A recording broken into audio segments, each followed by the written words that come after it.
राजकीय घोषणा के पश्चात जब मैं शाहजहांपुर आया तो शहर की अद्भुत दशा देखी। कोई पास तक खड़े होने का साहस न करता था। जिसके पास मैं जाकर खड़ा हो जाता था वो नमस्ते कर चल देता था। पुलिस का बड़ा प्रकोप था। प्रत्येक समय वह छाया की भांति पीछे पीछे फिरा करती थी। इस प्रकार का जीवन कब तक व्यतीत किया जाए? मैंने कपड़ा बुनने का काम सीखना आरंभ किया।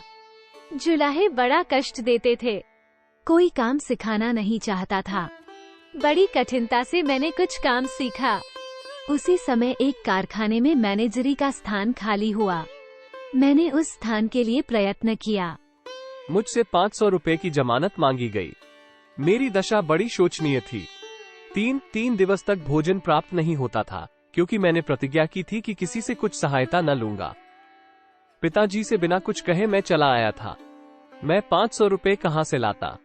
मैंने एक मित्रों से केवल 200 रुपए की जमानत देने की प्रार्थना की। उन्होंने साफ इनकार कर दिया। मेरे हृदय पर वज्रपात हुआ। संसार अंधकार में दिखाई देता था, पर बाद को एक मित्र की कृपा से नौकरी मिल गई। अब अवस्था कुछ सुधरी। मैं सभ्य पुरुषों की भांति समय व्यतीत करने लगा। मेरे पास भी 4 पैसे हो गए। वे ही मित्र जिनसे मैंने 200 रुपए की जमानत देने की प्रार्थना की थी, अब मेरे पास 4,000 रुपयों की थैली, अपनी बंदूक, लाइसेंस आदि सब डाल जाते थे कि मेरे यहाँ उनकी वस्तुएं सुरक्षित रहेंगी। समय के इस फेर को देखकर मुझे हंसी आती थी। इस प्रकार कुछ काल व्यतीत हुआ। 2-4 ऐसे पुरुषों से भेंट हुई जिनको पहले मैं बड़ी श्रद्धा की दृष्टि से देखता था। उन लोगों ने मेरी पलायनावस्था के संबंध में कुछ समाचार सुने थे। मुझसे मिलकर वे बड़े प्रसन्न हुए। मेरी लिखी हुई पुस्तकें भी देखीं। इस समय मैं तीसरी पुस्तक कैथेराइन लिख चुका था। मुझे पुस्तकों के व्यवसाय में बहुत घाटा हो चुका था। मैंने माला का प्रकाशन स्थगित कर दिया। कैथेराइन एक पुस्तक प्रकाशक को दे दी। उन्होंने बड़ी कृपा कर उस पुस्तक को थोड़े हेर फेर के साथ प्रकाशित कर दिया। कैथेराइन को देखकर मेरे इष्ट मित्रों को बड़ा हर्ष हुआ। उन्होंने मुझे पुस्तक लिखते रहने के लिए बड़ा उत्साहित किया। मैंने स्वदेशी रंग नामक एक और पुस्तक लिखकर एक पुस्तक प्रकाशक को दी। वो भी प्रकाशित हो गई। बड़े परिश्रम के साथ मैंने एक पुस्तक क्रांतिकारी जीवन लिखी। क्रांतिकारी जीवन को कई प्रकाशकों ने देखा, पर किसी का साहस न हो सका कि उसको प्रकाशित करें। आगरा, कानपुर, कलकत्ता इत्यादि कई स्थानों में घूमकर पुस्तक मेरे पास लौट आई। कई मासिक पत्रिकाओं में राम तथा अज्ञात नाम से मेरे लेख प्रकाशित हुआ करते थे। लोग बड़े चाव से उन लेखों का पाठ करते थे। मैंने किसी स्थान पर लेखन शैली का नियम पूर्वक अध्ययन न किया था। बैठे बैठे खाली समय में ही कुछ लिखा करता और प्रकाशनार्थ भेज दिया करता था। अधिकतर बंगला तथा अंग्रेजी की पुस्तकों से अनुवाद करने का ही विचार था। थोड़े समय के पश्चात श्रीयुत अरविंद घोष की बंगला पुस्तक यौगिक साधन का अनुवाद किया। 1 पुस्तक प्रकाशकों को दिखाया, पर वे अति अल्प पारितोषिक देकर पुस्तक लेना चाहते थे। आजकल के समय में हिंदी के लेखकों तथा अनुवादकों की अधिकता के कारण पुस्तक प्रकाशकों को भी बड़ा अभिमान हो गया है। बड़ी कठिनता से बनारस के एक प्रकाशक ने यौगिक साधन प्रकाशित करने का वचन दिया, पर थोड़े दिनों में वह स्वयं ही अपने साहित्य मंदिर में ताला डालकर कहीं पधार गए। पुस्तक का अब तक कोई पता न लगा। पुस्तक अति उत्तम थी। प्रकाशित हो जाने से हिंदी साहित्य सेवियों को अच्छा लाभ होता। मेरे पास जो बोल्शेविक करतूत तथा मन की लहर की प्रतियां बची थीं, वे मैंने लागत से भी कम मूल्य पर कलकत्ता के एक व्यक्ति श्रीयुत दीनानाथ सगतिया को दे दी। बहुत थोड़ी पुस्तकें मैंने बेची थीं। दीनानाथ महाशय पुस्तकें हड़प कर गए। मैंने नोटिस दिया, नालिश की। लगभग 400 रुपए की डिग्री भी हुई, किंतु दीनानाथ महाशय का कहीं पता न चला। वो कलकत्ता छोड़कर पटना गए। पटना से भी कई गरीबों का रुपया मारकर कहीं अंतर्धान हो गए। अनुभवहीनता से इस प्रकार ठोकरें खानी पड़ी। कोई पथ प्रदर्शक तथा सहायक नहीं था जिससे परामर्श करता। व्यर्थ के उद्योग धंधों तथा स्वतंत्र कार्यों में शक्ति का व्यय करता रहा। जिन महानुभावों को मैं पूजनीय दृष्टि से देखता था, उन्हीं ने अपनी इच्छा प्रकट की कि मैं क्रांतिकारी दल का पुनः संगठन करूं। गत जीवन के अनुभव से मेरा हृदय अत्यंत दुखित था। मेरा साहस न देखकर इन लोगों ने बहुत उत्साहित किया और कहा कि हम आपको केवल निरीक्षण का कार्य देंगे, बाकी सब कार्य स्वयं करेंगे। कुछ मनुष्य हमने जुटा लिए हैं, धन की कमी न होगी आदि।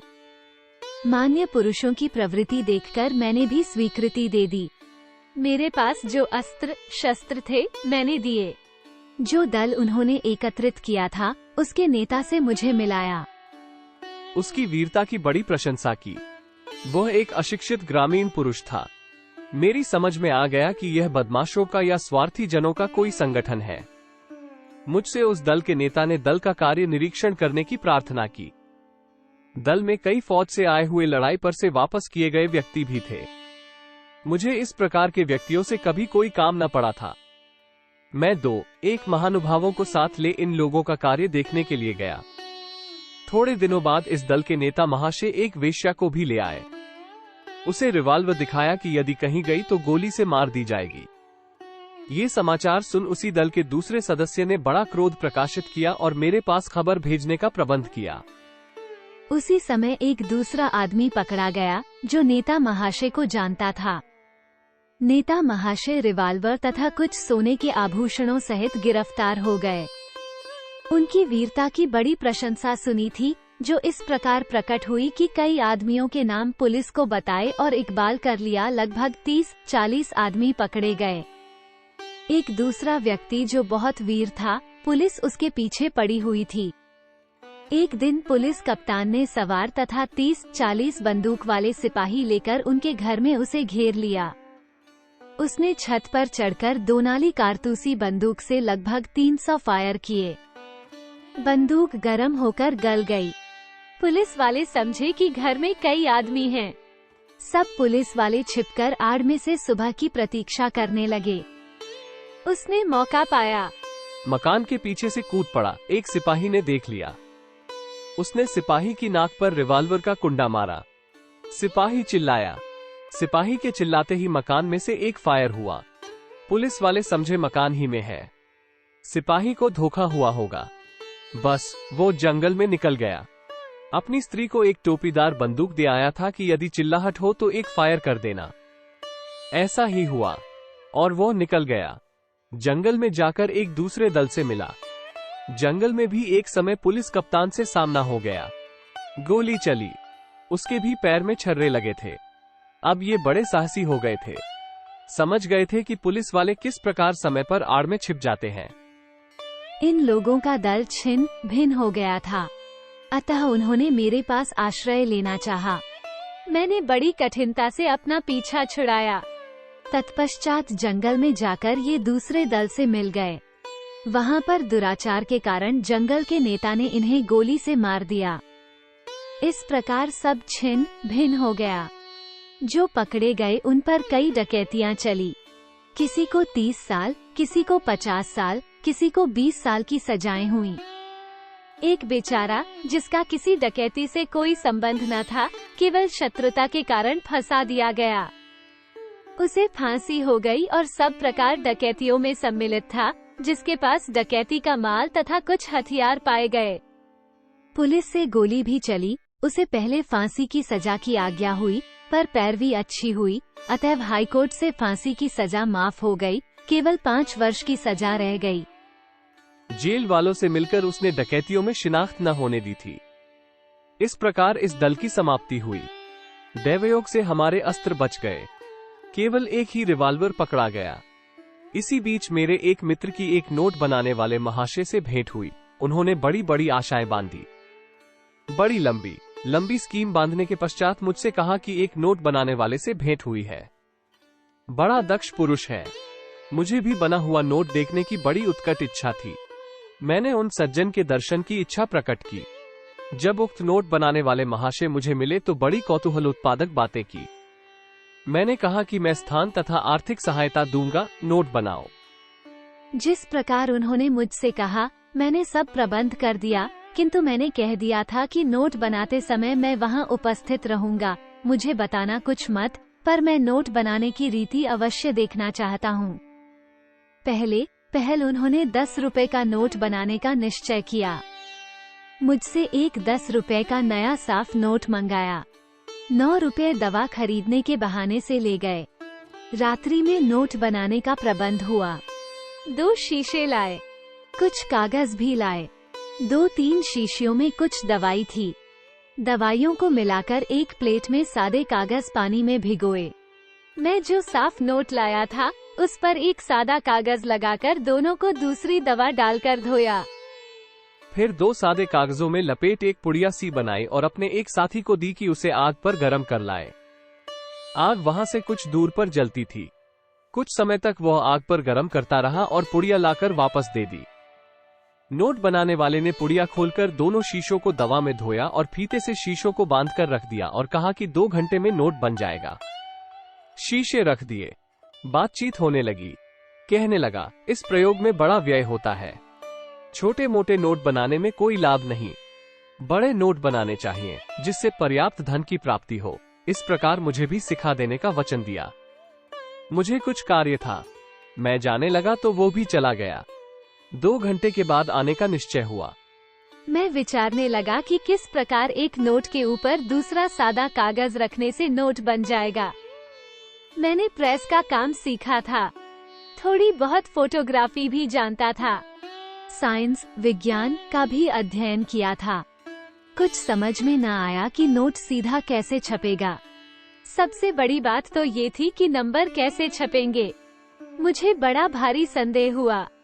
2 घंटे बाद मैं जब गया तो रिवॉल्वर भरकर जेब में डालकर ले गया। यथासमय वह महाशय आए। उन्होंने शीशे खोलकर कागज खोले। एक मेरा लाया हुआ नोट और दूसरा एक 10 रुपए का नोट उसी के ऊपर से उतारकर सुखाया। कहा, कितना साफ नोट है। मैंने हाथ में लेकर देखा।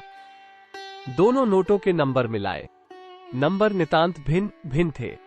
मैंने जेब से रिवॉल्वर निकाल नोट बनाने वाले महाशय की छाती पर रखकर कहा, बदमाश इस तरह ठगता फिरता है। वो कांपकर गिर पड़ा।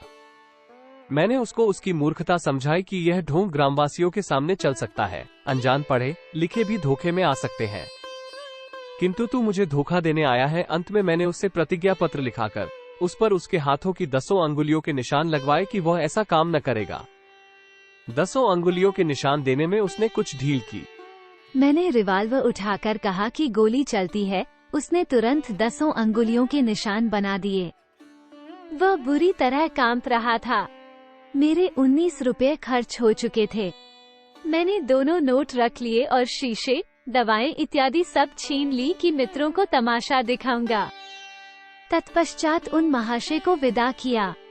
उसने किया ये था कि जब अपने साथी को आग पर गरम करने के लिए कागज की पुड़िया दी थी, उसी समय वह साथी सादे कागज की पुड़िया बदलकर दूसरी पुड़िया ले आया जिसमें दोनों नोट थे। इस प्रकार नोट बन गया। इस प्रकार का एक बड़ा भारी दल है जो सारे भारतवर्ष में ठगी का काम करके हजारों रुपए पैदा करता है। मैं एक सज्जन को जानता हूं जिन्होंने इसी प्रकार 50,000 से अधिक रुपए पैदा कर लिए। होता यह है कि ये लोग अपने एजेंट रखते हैं। वे एजेंट साधारण पुरुषों के पास जाकर जोट बनाने की कथा कहते हैं। आता धन किसे बुरा लगता है?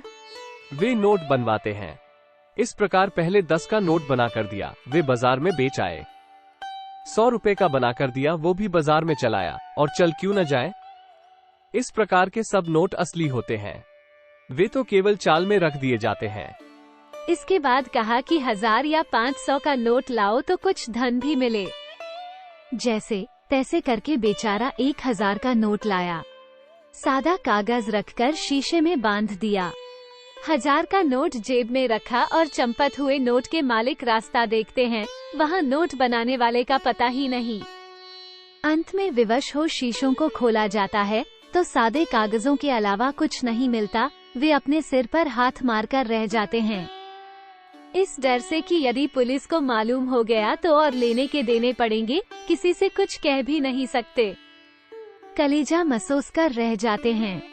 पुलिस ने इस प्रकार के कुछ अभियुक्तों को गिरफ्तार भी किया, किंतु ये लोग पुलिस को नियम पूर्वक चौथ देते रहते हैं और इस कारण बचे रहते हैं।